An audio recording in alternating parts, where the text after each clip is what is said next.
A genius IQ, a violent past, and a trail of bodies left behind. In the heart of the American South, elderly women were being raped and murdered in their own homes, strangled with their own stockings. But what made this monster harder to catch wasn't just his cunning, it was his ability to disappear, reappear, and charm his way out of justice. This is the terrifying story of Carlton Gary, the Stocking Strangler of Columbus. Carlton Gary was born on December 15, 1952, in Columbus, Georgia. A black child with a near genius IQ, Gary's intelligence was apparent early on, but so were the cracks in his foundation. He was rejected by his father, malnourished as a child, and suffered a traumatic head injury on a school playground. By his teenage years, he had turned to heavy drug use, and by age 18, he was already stacking up charges, from robbery to arson to assault, you name it.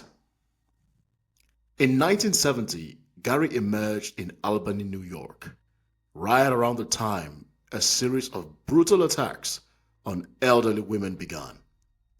Marion Brewer was found strangled with a pillowcase in a hotel room. 2 months later, 85-year-old Nellie Farmer was killed in her apartment.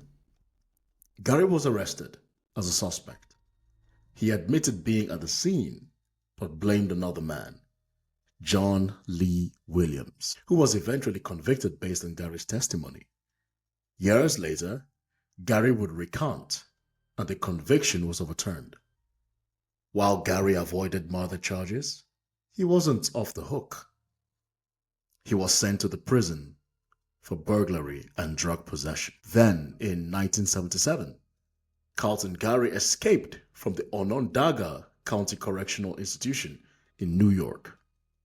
He went back to Columbus, Georgia, and what followed would become one of the most disturbing killing sprees in the state's history. On September 16, 1977, 60-year-old Fern Jackson was raped, beaten, and strangled with a nylon stocking. Just 9 days later, 71-year-old Jane Dimenstein was murdered the same way. Then came Florence Schiebel, age 89, on October 21st, and 69-year-old Martha Thurmond just 2 days after that. The killer's pattern was horrifying and clear: rape, beating, and strangulation, most often with a woman's own stocking tied around her neck. And all the victims were elderly white women. Despite the clear MO, the killer wasn't caught. Kathleen Woodruff, age 74, was murdered on October 28th. Ruth Schwab survived an attack in February 1978, but the killer struck again just blocks away, raping and murdering 78-year-old Mildred Borum the same morning. Police knew by then they were looking for a black man. Racial tensions in Columbus grew as investigators scrambled. Things took an even darker turn when a self-declared chairman of the forces of evil began threatening to kill black women unless the real killer was caught. By the time he was arrested, he had already taken 3 lives, but he wasn't the man responsible for the Stocking Strangler murders. On April 20, 1978, Carlton Gary struck for the last time, killing 61-year-old Janet Coffer. Then, suddenly, the killing stopped. But Gary wasn't done with crime.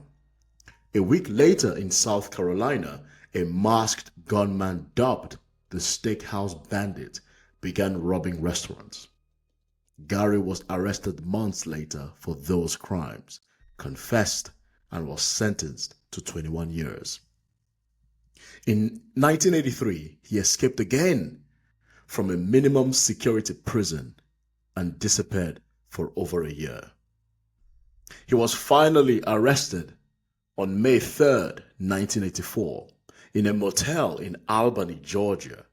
Soon after, he was charged with the murders of Florence Schiebel, Martha Thurmond, and Catherine Woodruff. In August 1986, a jury 3 hours to find him guilty. The sentence was death.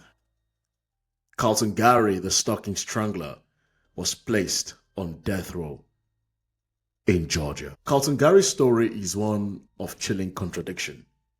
A brilliant mind turned towards unimaginable cruelty.